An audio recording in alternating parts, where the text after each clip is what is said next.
Hello friends, commerce 24 YouTube channel में आपका स्वागत है। दोस्तों, आज 12th बिजनेस स्टडी की हमारी फर्स्ट वीडियो है और इस वीडियो में सबसे पहले जो चीज़ मैं आपको बताने चाहता हूँ वो ये है कि आपको 12th बिजनेस स्टडी के इस सब्जेक्ट को किस तरीके से पढ़ना चाहिए। दोस्तों, यहाँ पे आपको दो बातों का ध्यान रखना है। अगर आप 12th बिजनेस स्टडी में 100 आउट ऑफ 100 मार्क्स लाना चाहते हैं तो आपको दो बातों का ध्यान रखना है। पहली चीज़ जो आपको ध्यान रखनी है वो ये कि आपको इस सब्जेक्ट को 360 डिग्री स्टडी करनी है। कोई भी टॉपिक जो आप इस सब्जेक्ट में पढ़ रहे हैं तो आप इसको 360 डिग्री स्टडी करेंगे। अब आप कहेंगे सर 360 डिग्री स्टडी क्या होता है? मतलब आपको उस टॉपिक को हर एंगल से समझना है, चाहे उसकी स्टेटमेंट हो या फिर उससे रिलेटेड कुछ एग्जाम्पल्स हों, और कोशिश हर बार ये करनी है कि आप उसके ऊपर अपनी तरफ से भी एक एग्जाम्पल क्रिएट कर सको। दोस्तों, दूसरी बात जो बहुत इंपॉर्टेंट है, जो आपको फुल मार्क्स दिलाने में हेल्प करेगी, वो ये कि शायद आपको पता हो कि business study 12th business study में फाइनल एग्जाम में जो क्वेश्चंस आते हैं, मोस्टली क्वेश्चन आपके केस स्टडी क्वेश्चंस होते हैं, स्टोरी बेस्ड क्वेश्चंस होते हैं। तो वहाँ पर उन क्वेश्चन का आंसर अगर आप फाइंड आउट करना चाहते हो तो दूसरी चीज़ आपको ये करनी है कि किसी भी टॉपिक को लेकर के जब आप स्टडी करने वाले हो तो आपको उस टॉपिक पे अपने माइंड में एक पिक्चर इमेजिन कर लेनी है, एक पिक्चर बना लेनी है, एक वीडियोग्राफी माइंड में बना लेनी है। जब एक क्लियर पिक्चर कंसेप्ट के आपके माइंड में बनेगी तो ही जाकर के आप उस क्वेश्चंस को उस पर्टिकुलर टॉपिक पे केस स्टडीज़ का आंसर दे पाओगे। दोस्तों, यहाँ मैं पिक्चर की बात के साथ साथ ये भी कहूँगा कि आपको अपने माइंड में एक वीडियोग्राफी कर लेनी है, तभी जाकर के आप उसका आंसर दे पाओगे। अदरवाइज़ आप केस स्टडी में कंफ्यूज हो जाओगे और आप अपन सही आंसर नहीं दे पाओगे। चलिए दोस्तों, आज हम इस वीडियो को स्टार्ट करते हैं। दोस्तों, वीडियो थोड़ा सा लेंथी हो सकता है, लेकिन आई प्रोमिस यू कि इस वीडियो देखने के बाद इन टॉपिक्स पे आपका क्वेश्चन, कोई भी केस स्टडी क्वेश्चन गलत नहीं होगा, ये मेरी गारंटी है। और दोस्तों, इस वीडियो के एंड में मैं आपको दो ऐसी जर्नल मिस्टेक्स के बारे में भी बताऊंगा जो स्टूडेंट जर्नली कमिट करते हैं और जिनकी वजह से उनके मार्क्स कट जाते हैं। दोस्तों, बने रहिए हमारे साथ इस वीडियो के एंड में और चलिए इस वीडियो को स्टार्ट करते हैं।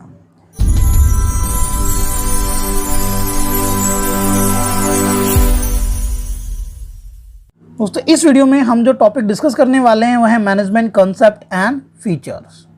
और मैनेजमेंट के रिगार्डिंग अपने माइंड में पिक्चर डेवलप करने के लिए मैं आपको 3 ऐसे सिचुएशंस इमेजिन करने के लिए दे रहा हूं, जो अगर आप इमेजिन करेंगे अपने माइंड में तो वेरी श्योर आपको मैनेजमेंट का मीनिंग क्लियर हो जाएगा। चलिए दोस्तों, देखते हैं क्या है हमारे पास ये। दोस्तों, व्हाट इज़ मैनेजमेंट? अगर आपको इसको समझना है तो just imagine these 3 situations in your mind. Just imagine a school without a principal. Just imagine a cricket team without a captain.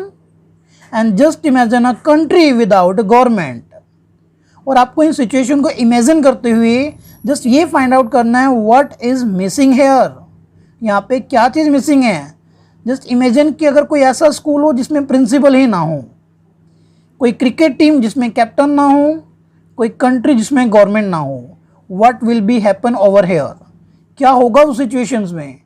मतलब वहाँ पे अगर देखा जाए तो पूरी तरह से डिसऑर्डर क्रिएट होगा, कोई डिसिप्लिन नहीं होगा, और जो पर्टिकुलर ऑर्गेनाइजेशन है, लाइक टीम है या स्कूल है या कंट्री है, वो अपने किसी भी गोल को अचीव कर ही नहीं पाएगी, क्योंकि वहाँ पे कोई भी सिस्टम नहीं होगा मैनेज करने के लिए, कोई भी पर्सन नहीं होगा मैनेज करने के लिए।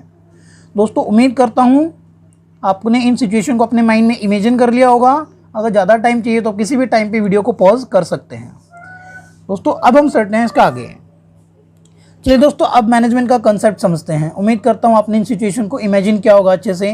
अब देखो, वहाँ पे मिसिंग अगर देखा जाए तो क्या मिसिंग है? वहाँ पे सिस्टम या कोई पर्सन, एक अथॉरिटी मिसिंग है जो सभी चीज़ों को मैनेज करती है। तो मैनेजमेंट का मतलब क्या होता है? Management is a process of conducting a set of functions. Management एक प्रक्रिया होती है। तो पहली चीज़ हमें जो यहाँ पे नोट करनी है फ्रेंड्स, वो ये करना है कि मैनेजमेंट क्या है? अब प्रोसेस है। मैनेजमेंट को हम एक प्रोसेस बोलते हैं। Conducting a set of function, जिसमें कुछ फंक्शंस आते हैं, फंक्शन का एक सेट आता है, मतलब जिसमें कुछ फंक्शंस आते हैं। कौन कौन से फंक्शंस आते हैं? दोस्तों, मैनेजमेंट में 5 फंक्शंस आते हैं। First is planning, second is organising, third is staffing, fourth is directing and fifth is controlling. तो 5 फंक्शन को इम्प्लीमेंट करने का, कंडक्ट करने का मीन्स इम्प्लीमेंट करने की एक प्रोसेस है। टू गेट, वाई, क्यों हम इन फंक्शन को इम्प्लीमेंट करेंगे? To get the work done, ताकि हम काम कर सकें इफेक्टिवली एंड एफिशिएंटली, इफेक्टिवली और एफिशिएंटली हम काम को कर सकें। अब आप कहोगे सर कि यहाँ पे इफेक्टिवली और एफिशिएंटली का मीनिंग क्या होता है? दोस्तों नेक्स्ट जो हम डिस्कस करने वाले हैं वो सिर्फ यही है कि इफेक्टिवनेस और एफिशिएंसी का मीनिंग क्या होता है, what is mean by effectiveness and what is mean by efficiency. दोस्तों मैनेजमेंट को अगर देखा जाए तो मैनेजमेंट की एक इक्वेशन हम बना सकते हैं, management is equal to effectiveness plus efficiency. Effectiveness और एफिशिएंसी का योग ही मैनेजमेंट होता है। चलिए दोस्तों इफेक्टिवनेस को समझते हैं। इफेक्टिवनेस क्या होता है? हिंदी में कहें तो इसका मतलब होता है प्रभावपूर्णता। अब जो इफेक्टिवनेस है, इफेक्टिवनेस फोकस करता है completion of task on time पर। तो इफेक्टिवनेस में हमारा मेन फोकस जो होता है वो किसी भी काम को सिर्फ टाइम पर कंप्लीट करना होता है, what ever the cost is, और हमें ये फर्क नहीं पड़ता कि उसकी लागत कितनी आ रही है। तो लागत चाहे जितनी मर्जी आ जाए, लागत चाहे आपका एक जो स्टैंडर्ड टारगेट है उससे इंक्रीज कर जाए, लेकिन अगर आपने उस काम को टाइम पर कंप्लीट कर दिया है, उस स्टैंडर्ड टाइम पर जो उसके लिए फिक्स किया गया था, तो we can say you are effective. और दोस्तों आपको ऐसे बहुत सारे एग्जाम्पल्स मिलेंगे भी, बहुत सारे केस स्टडीज आपको दिए होंगे जहाँ पर अगर ये कहा गया हो कि उस पर्टिकुलर मैनेजर ने या उस एम्प्लॉई ने उस काम को टाइम पर कंप्लीट कर लिया, तो समझ लीजिए उस एम्प्लॉइज़ को हम इफ़ेक्टिव बोल सकते हैं। दोस्तों सेकेंड चीज़ आपको जो यहाँ पे ध्यान रखनी है, दैट इज़ इफेक्टिवनेस को हम डूइंग राइट थिंग्स भी बोलते हैं। Doing right things means taking right decision on right time. किसी भी काम को राइट टाइम पे कंप्लीट करने के लिए ज़रूरी होता है कि हम सही डिसीजन सही टाइम पर लें। अगर आप राइट डिसीजंस को राइट टाइम पे लोगे तभी आप उस काम को टाइम पर कंप्लीट कर पाओगे। तो इफेक्टिवनेस को हम डूइंग राइट थिंग मतलब सही चीज़ करना, सही काम करना, उसे भी कहा जाता है। अब बात करते हैं एफिशिएंसी की। एफिशिएंसी जिसको हम हिंदी में बोलते हैं कुशलता, तो यहाँ पर जो मेन फोकस होता है एफिशिएंसी में, मेन फोकस होता है, efficiency focuses on completion of a task in cost effective manner. अब कॉस्ट इफेक्टिव मैनर क्या होता है? Means with minimum cost. किसी भी काम को कम से कम लागत में कंप्लीट करना एफिशिएंसी कहलाता है। मीन्स अगर आपको कोई इस तरह से केस स्टडीज गिवन हो जहां पर यह कहा जाए कि किसी मैनेजर ने उस काम को मिनिमम कॉस्ट या फिर उस स्टैंडर्ड कॉस्ट के अंदर कंप्लीट कर लिया जो उसका टारगेट रखा गया था, तो वी कैन से वो पर्सन वहाँ पर एफिशिएंटली काम कर पाया। दोस्तों एफिशिएंसी को हम डूइंग थिंग्स राइट भी बोलते हैं। डूइंग थिंग्स राइट मतलब सही तरीके से करना, वस्तुओं को, काम को सही तरीके से करना। काम को जब आप सही तरीके से करते हो इसका मतलब है कि काम को आप मिनिमम लागत के साथ करना, क्योंकि जब हम काम को सही तरीके से करते हैं, डूइंग थिंग्स राइट मतलब चीज़ों को जब हम सही तरीके से करते हैं तभी हमारी जो लागत है वो कम आ सकती है। दोस्तों यहाँ पर अब मैं आपके सामने एक केस स्टडीज़ भी रख रहा हूँ सो दैट कि आपको इफेक्टिवनेस और एफिशिएंसी का मीनिंग जो है वो क्लियर हो जाए। तो आप इस क्वेश्चन को ज़रा ध्यान से सुनिए। Just suppose you are given a monthly target of production of 10,000 these type of pen with a standard cost of ₹8 per pen। दोस्तों मैंने आपको एक मंथली टारगेट दिया कि आप 10,000 पेन का प्रोडक्शन करोगे और ये प्रोडक्शन आपको ₹8 पर पेन की कॉस्ट के साथ आपको करना है। दोस्तों अगर मैं आपको ये कहूँ at the end of the month you were able to produce 10,000 pen at a cost of ₹8 per pen, कि आपने एक महीने के बाद ऐसे 10,000 पेन बना लिए थे और आपकी जो लागत थी वो भी ₹8 से कम ही आई थी, then I can say you are effective and you are efficient as well. आप यहाँ पे इफेक्टिव भी हैं और आप यहाँ पर एफिशिएंट भी हैं क्योंकि आपने टारगेट को टाइम पर भी कंप्लीट किया है और लागत भी कम रही है। अब दोस्तों अगर मैं ये कहूँ कि आपने उस पेन को ₹8 की कॉस्ट के साथ तो मिनिमाइज कर लिया था, अगर मैं आपसे ये कहूँ कि आपने उस पेन को 8 रुपीज़ स्टैंडर्ड कॉस्ट के साथ मैन्युफैक्चर कर लिया था, लेकिन आप 1 महीने में 10,000 प्रोडक्ट मैन्युफैक्चर नहीं कर पाए थे, तो ऐसे में आप एफिशिएंट तो होंगे बट इफ़ेक्टिव नहीं होंगे, क्योंकि आपने टाइम पर काम को कंप्लीट नहीं करा। अनदर अगर साइड देखी जाए तो जो सपोज कि अब की बार अगर आपने टाइम पर कंप्लीट कर दिया, लेकिन इसका जो कॉस्ट है वो 8 रुपीज़ से ज़्यादा आया, 10, 11 या 12 आया, तब मैं कहूँगा in this situation now you are effective, क्योंकि आपने मंथली टारगेट कंप्लीट कर लिया, but this time you are not efficient, क्योंकि आपकी जो कॉस्ट है वो ज़्यादा आ गई है। तो इन शॉर्ट दोस्तों वी कैन से कि इफेक्टिवनेस में सिर्फ और सिर्फ काम को टाइम पर कंप्लीट किया जाता है, और एफिशिएंसी में हम सिर्फ और सिर्फ लागत पर फोकस करते हैं कि जो स्टैंडर्ड टारगेट था कॉस्ट का, एक्चुअल जो प्रोडक्शन हुआ वो उससे कम में हुआ या नहीं। चलिए दोस्तों अब बात करते हैं फीचर्स ऑफ मैनेजमेंट की। दोस्तों यहाँ पे मैं आपको सिर्फ एक ही रिक्वेस्ट करूँगा कि फीचर ऑफ मैनेजमेंट में या किसी भी टॉपिक को जब आप डिफाइन करते हैं तो आपको टू द पॉइंट उस टॉपिक का जो थीम है, जो लॉजिक वहाँ पर एग्जैक्ट लॉजिक है, वो आपने मेंशन करना है, और इधर उधर की बातें आपको वहाँ पर नहीं लिखनी है। क्योंकि जनरली जो पर्टिकुलर पॉइंट होता है वो 1 मार्क्स का होता है, और हाफ मार्क्स आपको हेडिंग पर मिलते हैं, और रिमेनिंग हाफ मार्क्स आपको उसके एक्सप्लेनेशन पे मिलता है। जब एक्सप्लेनेशन पे मार्क्स ही आपको हाफ मिलना है तो वहाँ पर 15-20 लाइनें या 10-15 लाइनें लिखने की कोई ज़रूरत नहीं है। अब टू द पॉइंट उसका सिर्फ मेन पॉइंट ही लिखिए। चलिए दोस्तों देखते हैं हर एक फीचर में टू द पॉइंट क्या है, और हम बात करेंगे सिर्फ उस टू द पॉइंट कॉन्सेप्ट की जो कि वहाँ पर एग्जैक्ट लॉजिक है, और जिसको लिखने से ही आपको उस पॉइंट के पूरे मार्क्स मिल जाएंगे। फर्स्ट है management is a continuous process. प्रबंध एक निरंतर चलने वाली प्रक्रिया है। दोस्तों जब हम मैनेजमेंट को कॉन्टिन्यूस प्रोसेस कहते हैं तो यहाँ पर एग्जैक्ट जो लॉजिक होता है वो उसके 5 फंक्शन का होता है। वी कैन से कि मैनेजमेंट एक ऐसी प्रोसेस है जिसमें 5 फंक्शन को परफॉर्म किया जाता है: planning, organising, staffing, directing and controlling. और कंट्रोलिंग के बाद दोबारा से फिर हम प्लानिंग स्टार्ट कर देते हैं, और लेटर हम एक अपने अपकमिंग चैप्टर्स में इसको इन डिटेल भी स्टडी करेंगे। तो मैनेजमेंट कॉन्टिन्यूस प्रोसेस कैसे है कि यहाँ पर ये जो 5 फंक्शन हैं इनको परफॉर्म किया जाता है, और कॉन्टिन्यूस इसलिए है क्योंकि आफ्टर कंट्रोलिंग नेक्स्ट ईयर से दोबारा से प्लानिंग हम स्टार्ट कर देते हैं। चलिए दोस्तों अब बात करते हैं management is a group activity की।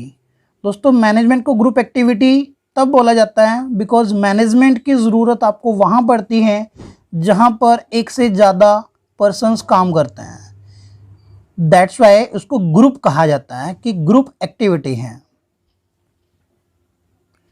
दोस्तों जो बिजनेस 1 मैन शो होता है, मतलब जहाँ एक ही व्यक्ति को सभी एक्टिविटीज़ करनी होती हैं, वहाँ पर मैनेजमेंट की ज़रूरत नहीं पड़ती है।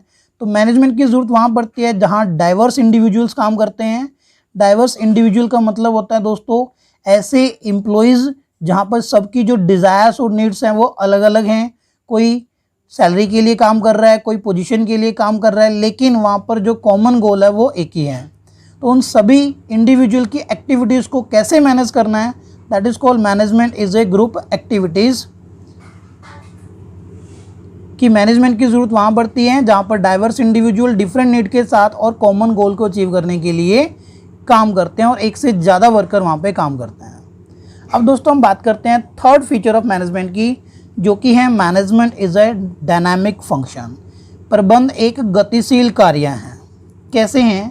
तो फर्स्ट चीज़ आप यहाँ पे मेंशन करेंगे दैट इज़ कि जो बिज़नेस है आज के टाइम में, जो बिज़नेस सिनेरियो है, कोई भी बिज़नेस ऐसा नहीं है, कोई भी सेक्टर ऐसा नहीं है जिसमें चेंज नहीं हुआ है। तो business environment is keep on changing, लगातार ये बदल रहा है, और मैनेजमेंट आपको सिखाता है how to adapt such kind of changes which is happening in the business environment in your business. तो मैनेजमेंट हमें ये सिखाता है कि जो चेंजेस बिजनेस इन्वायरमेंट में हो रहे हैं, आप उन चेंजेस को अपने बिजनेस में किस तरह से अडेप्ट कर सकते हैं, किस तरह से आसानी से उन चेंजेस के अकॉर्डिंग अपने बिजनेस को चेंज कर सकते हैं। तो मेन यहाँ पे थीम क्या हुआ? Management is dynamic function. कैसे हैं? बिकॉज मैनेजमेंट हमें सिखाता है how to adapt any change in our business. अब दोस्तों अब हम आ गए अपने फोर्थ फीचर की तरफ। चलिए नेक्स्ट देखते हैं। Coming to the next one, management is all pervasive. Management सर्वव्यापक है। अब सर्वव्यापक का मतलब होता है, यहाँ पर आप डिफाइन करेंगे, अगर हम टू द पॉइंट की बात करें तो मैनेजमेंट की रिक्वायरमेंट ना सिर्फ बिजनेस ऑर्गेनाइजेशन में होती हैं बल्कि नॉन बिजनेस ऑर्गेनाइजेशन के लिए भी मैनेजमेंट इक्वली इम्पॉर्टेंट होता है। अब अगर हम इसकी बात करें तो मैनेजमेंट है क्या? मैनेजमेंट इज़ नीडेड, मैनेजमेंट की ज़रूरत चाहे कोई सोशल ऑर्गेनाइजेशन हो या कोई इकोनॉमिक ऑर्गेनाइजेशन हो या कोई एजुकेशनल ऑर्गेनाइजेशन हो या कोई क्रिकेट टीम या कोई स्पोर्ट्स टीम क्यों ना हो, वहाँ पर भी हमें उन चीज़ों को मैनेज करने की ज़रूरत पड़ती है। तो मैनेजमेंट क्या हुआ? सर्वव्यापक मीन्स ऑल परवेसिव हुआ, क्योंकि इसकी requirement every type of business organisation में पड़ती है। दोस्तों अब हम बात करते हैं management is goal oriented process. यहाँ हम बताएंगे कि मैनेजमेंट की रिक्वायरमेंट तब होती है जब हमारे सामने कोई गोल हो। जब किसी ऑर्गेनाइजेशन के सामने कोई ऑर्गेनाइजेशन गोल होता है तो उसको अचीव करने के लिए मैनेजमेंट की ज़रूरत पड़ती ही है। चीज़ों को, एम्प्लॉयज़ को मैनेज करना पड़ता है। तो मैनेजमेंट जो है वो डिफरेंट इंडिविजुअल्स, अलग अलग एम्प्लॉयज़ जिनका डिफरेंट स्टाइल्स होता है। एज वी कैन अंडरस्टैंड कि हर एम्प्लॉय का काम करने का अपना एक तरीका होता है। सो उन डिफरेंट इंडिविजुअल के एफर्ट को ऑर्गेनाइजेशन गोल को अचीव करने के लिए इंटीग्रेट करने का काम करता है। तो यहाँ हम इंडिविजुअल एफर्ट को इंटीग्रेट मतलब जोड़ते हैं ऑर्गेनाइजेशन गोल के साथ, सो दैट कि वो ऑर्गेनाइजेशन अपना गोल अचीव कर सकें। दोस्तों अब हम बात करेंगे मैनेजमेंट इज़ मल्टी डायमेंशनल की। मैनेजमेंट मल्टी डायमेंशनल कैसे होता है? मैनेजमेंट मल्टी डायमेंशनल जब भी बोला जाता है तो आपको ये 3 पॉइंट वहाँ पे डिफाइन करने होते हैं। Management of work, management of people and management of operation. चलिए वन बाय वन समझते हैं। मैनेजमेंट ऑफ वर्क की अगर मैं बात करूं तो दोस्तों कोई भी ऑर्गेनाइजेशन जब इस्टेब्लिश की जाती है तो उसका अपना एक यूनिक गोल होता है। जैसे फैक्ट्री प्रोडक्शन करने के लिए इस्टेब्लिश की जाती हैं, स्कूल्स एजुकेशन प्रोवाइड करने के लिए, और अगर मैं बात करूं हॉस्पिटल तो वो पेशेंट को ट्रीट करने के लिए। तो आप अपने उस यूनिक गोल को कैसे अचीव करते हैं, कैसे उसको मैनेज करेंगे, how to achieve your unique goal, this is management of work. तो मैनेजमेंट ऑफ वर्क का मतलब हुआ अपने अल्टीमेट और उस यूनिक गोल को आप कैसे अचीव करेंगे। अब बात करते हैं मैनेजमेंट ऑफ पीपल्स की। मैनेजमेंट ऑफ पीपल का मतलब क्या होता है? How to handle different employees. अब पीपल का मतलब है यहाँ पे एम्प्लॉयज़ को। दोस्तों किसी भी ऑर्गेनाइजेशन में जो एम्प्लॉयज़ काम करते हैं they are heterogeneous in their nature, needs and desires. Heterogeneous का मतलब है उनकी अलग डिज़ायर है, उनका different way of style of working है। तो उनको हैंडल कैसे किया जाएगा, that is called management of people. Means different diversified needs वाले एम्प्लॉयज़ को आप कैसे मैनेज करोगे, that is called management of people. तो मैनेजमेंट ऑफ पीपल को हम कहते हैं मैनेजमेंट ऑफ एम्प्लॉयज़। अब दोस्तों हम आ जाते हैं यहाँ पे थर्ड पे, जो कि है मैनेजमेंट ऑफ ऑपरेशंस। दोस्तों जनरली किसी बिजनेस में बहुत सारे डिपार्टमेंट काम करते हैं, जैसे finance department, sale department, purchase department, और सभी डिपार्टमेंट की जो एक्टिविटीज़ होती हैं वो भी डिफरेंट एक्टिविटीज़ को वो परफॉर्म करते हैं। तो डिफरेंट डिपार्टमेंट की डिफरेंट एक्टिविटीज़ को आप कैसे मैनेज करते हो, that is called management of operation, या फिर हम इसको बोलते हैं मैनेजमेंट ऑफ एक्टिविटीज़। अब दोस्तों यहाँ पर एक फीचर आपका रह गया है जो कि है मैनेजमेंट इज इंटेंजिबल फोर्स। दोस्तों मैनेजमेंट ना किसी पर्सन का नाम होता है, मैनेजमेंट ना किसी बिल्डिंग को कहा जाता है, बल्कि मैनेजमेंट एक ऐसी इंटेंजिबल फोर्स है जो कि देखा जाए तो किसी मैनेजमेंट मतलब जो हाई अथॉरिटीज़ है उनकी उन स्किल्स को, उन एक्सपीरियंस को मैनेजमेंट कहा जाता है, जिनके थ्रू वो किसी बिजनेस को सक्सेसफुली रन करते हैं। तो मैनेजमेंट इंटेंजिबल फोर्स है बिकॉज इसको ना तो देखा जा सकता है और ना ही इसको छुआ जा सकता है, लेकिन इफेक्ट ऑफ गुड और सक्सेसफुल मैनेजमेंट को आप ऑब्जर्व कर सकते हो कुछ चीज़ों से। फॉर एग्जांपल, अगर आपकी कंपनी के प्रोडक्ट हाई क्वालिटी प्रोडक्ट हैं तो उससे भी हम बोल सकते हैं कि मैनेजमेंट जो है वो अच्छी है वहाँ पे। अगर प्रॉफिट इंक्रीज कर रहे हैं तो तब भी हम बोल सकते हैं मैनेजमेंट वहाँ पे अच्छी है। आपके वर्कर्स आपसे वेल सेटिस्फाइड हैं तब भी हम कह सकते हैं कि मैनेजमेंट वहाँ पर अच्छी है। तो means we can say management is intangible force because it cannot be touched, it cannot be seen, but effect of good management can be observed through satisfied workforce, increase in profit, increase in sale, high quality goods, etc. दोस्तों अब video के and में मुझे आपको बतानी है वो 2 mistake जो कि जर्नल स्टूडेंट कमिट करते हैं और जिनकी वजह से उनके मार्क्स कट जाते हैं। दोस्तों अगर आपको ये वीडियो अच्छी लगी हो तो उम्मीद करता हूँ आप लाइक करने में कंजूसी नहीं करेंगे, और दोस्तों चैनल को भी सब्सक्राइब कर दीजिए। साइड में नोटिफिकेशन बेल का आइकन होगा तो उसको प्रेस कर दीजिए, सो दैट कि कोई भी अगर न्यू वीडियो इस चैनल पे अपलोड होती है तो आपको नोटिफिकेशन सबसे पहले मिल जाए। दोस्तों यहाँ पर आपको ऐसी वीडियोस मिलती हैं जिसको देखने के बाद फर्दर आपको यूट्यूब पर जाकर के और कोई भी वीडियो देखने की ज़रूरत नहीं है। तो दोस्तों अब मैं बात करता हूँ 2 मिस्टेक की जो जनरली स्टूडेंट कमिट करते हैं। पहली मिस्टेक जो स्टूडेंट कमिट करते हैं वो कि टू द पॉइंट नहीं लिखते। हमें पता है एक्सप्लेनेशन का हमें हाफ मार्क्स या ज़्यादा से ज़्यादा 1 मार्क्स ही मिलना है, बट फिर भी जो स्टूडेंट हैं वो बहुत लेंथी लिखने की कोशिश करते हैं और उसके बाद भी उनको 1 मार्क्स नहीं मिलता, क्योंकि उन्होंने वो मेन पॉइंट वहाँ पे लिखा नहीं होता जो कि उसका एग्जैक्ट लॉजिक था। अब दोस्तों सेकंड अगर मैं मिस्टेक की बात करूँ तो वो है कि जो स्टूडेंट है वो अपनी तरफ से हेडिंग बनाने की कोशिश करते हैं और वो उसके भी मार्क्स आपको नहीं मिलते, बिकॉज सीबीएसई में जो आपको मार्क्स मिलते हैं फाइनल एग्जाम में वो एनसीईआरटी बुक के हेडिंग लिखने पे ही मिलते हैं। तो जो हेडिंग यहाँ पर मेंशन की गई है वो आपको एज इट इज़ टेस्ट में और एग्जाम में भी लिखनी है। अगर आप बिजनेस स्टडी में फुल मार्क्स लेकर आना चाहते हो, आप उसमें अपनी तरफ से कोई भी मैनिपुलेशन ना कीजिए, ये मेरा आपको सजेशन है। दोस्तों अकाउंट और बिजनेस से रिलेटेड किसी भी तरह की हेल्प के लिए डिस्क्रिप्शन में दिए गए लिंक पे आप हमसे कॉन्टैक्ट कर सकते हैं। दोस्तों वीडियो थोड़ा लेंथी हो गया है, बट मैं उम्मीद करता हूँ कि यहाँ पे नॉलेज भी आपको उतना ही ज़्यादा मिला होगा। वीडियो देखने के लिए आपका बहुत बहुत धन्यवाद।